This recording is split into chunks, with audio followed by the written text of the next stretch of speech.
Mga palabron, ganito kahirap ang bag. Pasok sa alalaw. Yan, kailangan dumang mo dyan. Kailangan matindi kang kumapit.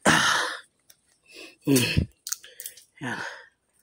Kailangan sigurado kayong tatapakan mo na ugat ng bakawan. Kailangan matibay. Yan. Yan. Tapos sikot-sikot kayo ito para makakita ka ng butas ng katang at saka suso at sihi. Yan. Tulad dito. Yan o. Nakakuha tayo sihi. Yan o. Buhay na buhay. Tapos meron tayo suso. Ito. Yan.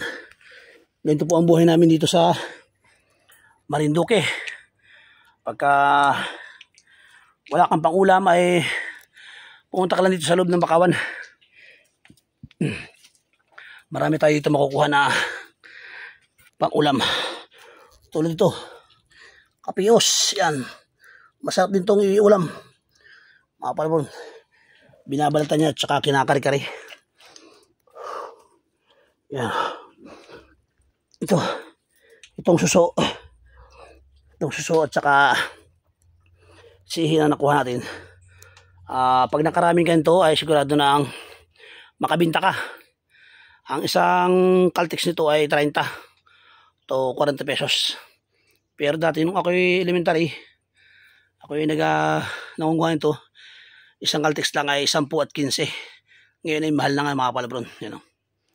Kailangan pag wala kang pambiling bigas, pumunta ka lang dito sa loob ng lalao. Sigurado na ang pangulam mo at pambinta. Dito rin tayo nakakuha ng mga punaw, mga palabron. Yung shell na siya na ganyang bilog na kulay puti. Masarap po yun, mga palabron. Yan o. Yan o, dami o.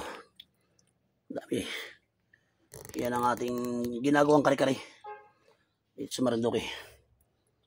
Shout out sa lahat ng mga nakaranas na ganito sa lalao. Ayan.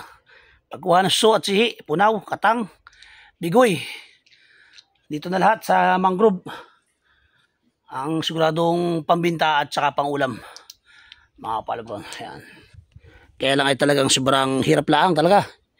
Talagang tiyagaan lang talaga. Tiyagaan mga palabron. Ayan. Galang mo yan oh. Lahat ng lalaong yan, ugat na yan. Kung iikot ka sa loob doon, papasukin mo yan. Papasukin mo yan. Diyan ka maghahanap ng ganito. Suso at sihi. Ayan. Bago ka makarami, matagal. Bago ka makabinta at saka pangulam. Kaya tsaga-tsaga lang mga palabron. Ayan. Ayan, pawis tayo. Ayan, mga palabron. In Marinduque. Yan.